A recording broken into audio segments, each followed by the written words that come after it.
بسم اللہ الرحمن الرحیم۔ تو اسٹوڈنٹس، آج ہمارا 4th لیکچر ہے۔ جیسا کہ ہم نے انٹروڈکٹری لیکچر لیا، اس کے بعد ہم مسلم فلاسفرز کو جو ہے ڈیٹیل پڑھ رہے ہیں۔ آج کا جو ہمارا ٹاپک ہے وہ ہے ابن سینا، جنہیں ایویسینا کے نام سے بھی جانا جاتا ہے۔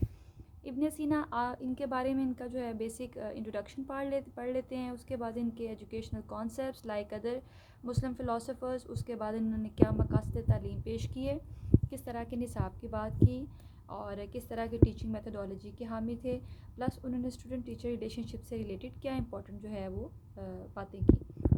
سو ہم سٹارٹ کرتے ہیں ابن سینا کی بیسک پروفائل سے۔ ابن سینا، آپ کا نام ابو علی حسین بن عبداللہ بن حسن بن علی بن سینا ہے۔ کافی لمبا نام ہے۔ اب آپ جو ہیں وہ شیخ بو علی سینا کے نام سے بھی مشہور تھے۔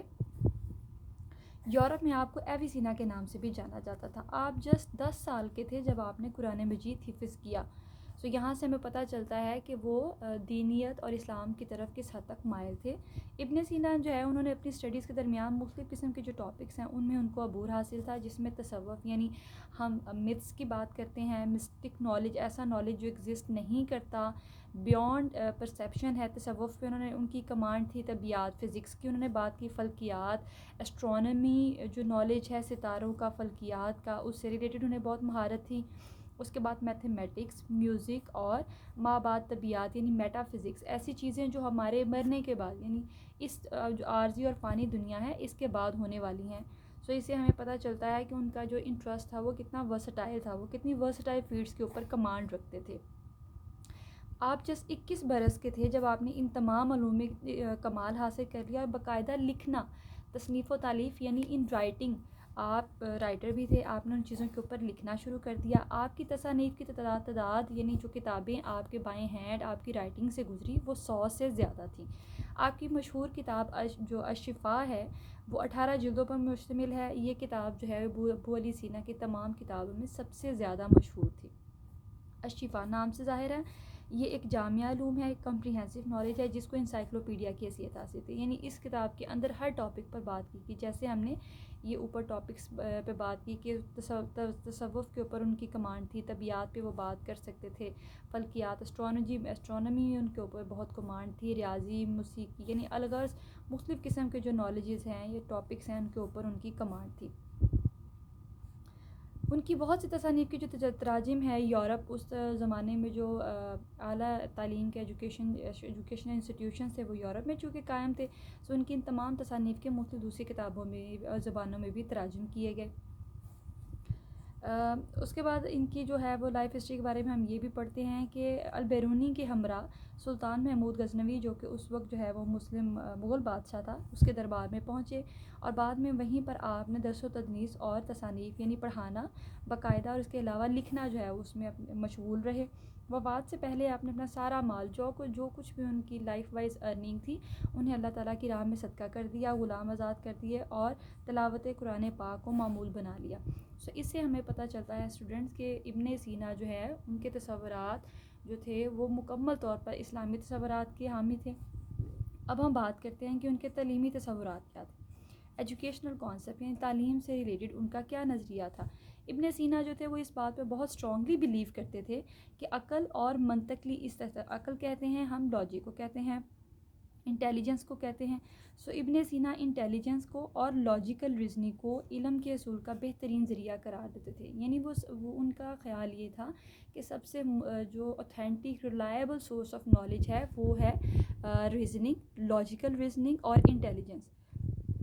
ان کے خیال میں عقل ہی حواس خمسہ کے ذریعے حاصل کردہ معلومات کو علم کی صورت میں منظم طور پر ہمارے سامنے پیش کرتی ہے، یعنی ہمارا ایک ماننا ہے کہ جو ہماری 5 سینسز ہیں، جو ہم دیکھ پاتے ہیں، سن پاتے ہیں، چکھ پاتے ہیں یا اس طرح سے چیزوں کو محسوس کر پاتے ہیں، یہ سورسز آف نالج ہیں۔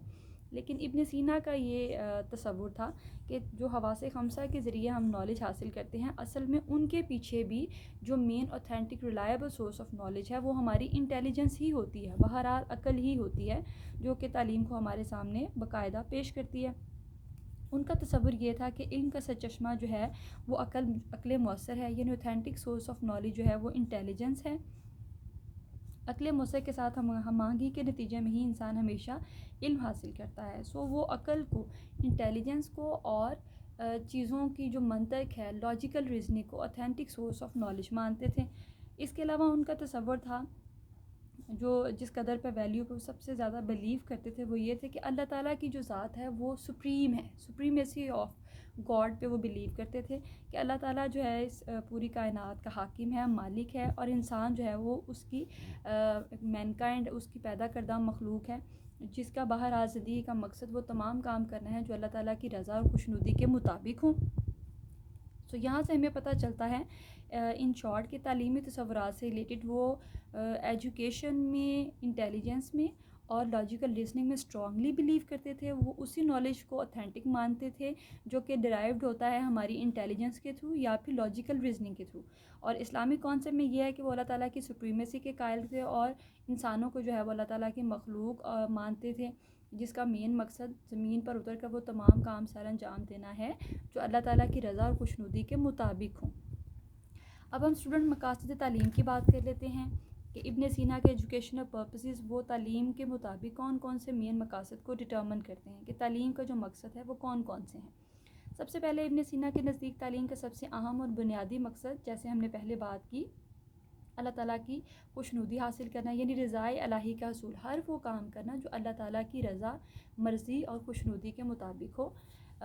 پہلا کانسیپٹ ان کا پہلا آبجیکٹیو یہ تھا۔ دوسرے نمبر پہ جس آبجیکٹیو کو وہ تعلیم کے آبجیکٹیو کے طور پر مانتے تھے وہ یہ تھے کہ تعلیم ایسی ہونی چاہیے جو اسٹوڈنٹس کی مینٹل ایبیلٹیز کو ہمیشہ اجاگر کرے، کو پروموٹ کرے، کو انہینس کرے، یعنی کویسچننگ۔ آپ کو یاد ہے اسٹوڈنٹس کلاس میں بات کرتی ہوتی تھی that authentic source always comes from questioning. جب آپ سوال کرتے ہو تو آپ ہمیشہ جو ہے وہ صحیح سورس آف نالج کو ایکسپلور کر پاتے ہو۔ ان کے نزدیک ذہنی صلاحیتوں کو اجاگر کرنا ہی اصل میں تعلیم کا دوسرا بڑا اور اہم مقصد ہے۔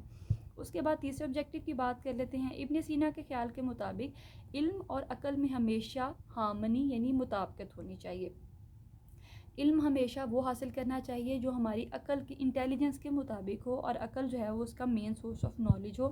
ان کے نزدیک بہترین عمل وہ ہے جس کی بنیاد خلوص نیت پر ہو اور وہ علم پر رکھی جائے۔ وہ چاہتے ہیں کہ علم اور عمل میں ہم آہنگی پیدا کی جائے۔ اگر اس بات کو ہم اس طرح سے بیان کریں کہ تعلیم جو ہے وہ عمل کے بغیر بے معنی ہے، سو ہمیں ایسی تعلیم حاصل کرنی چاہیے، جیسے میں آپ کو ایک کانسیپٹ کی بات کرتی تھی کہ تعلیم برائے عمل۔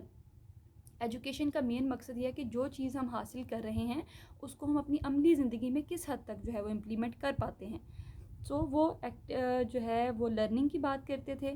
ان کی نظر میں علم کے بغیر اگر ہم سیکھے ہوئے نالج کو عملی صورت میں استعمال نہیں کرتے تو اس تعلیم کا کوئی مقصد نہیں ہے۔ لہٰذا وہ علم اور عمل یعنی نالج اور اپنی جو ریئل لائف ایکٹیویٹی ہے ان کے درمیان مطابقت کو بہت زیادہ ضروری خیال کرتے تھے۔ سو یہ تین آبجیکٹیو تھے جن کے اوپر ابن سینا نے بات کی۔ اب ہم نصاب تعلیم کی بات کر لیتے ہیں کہ وہ کس قسم کے کریکلم کے جو حامی تھے۔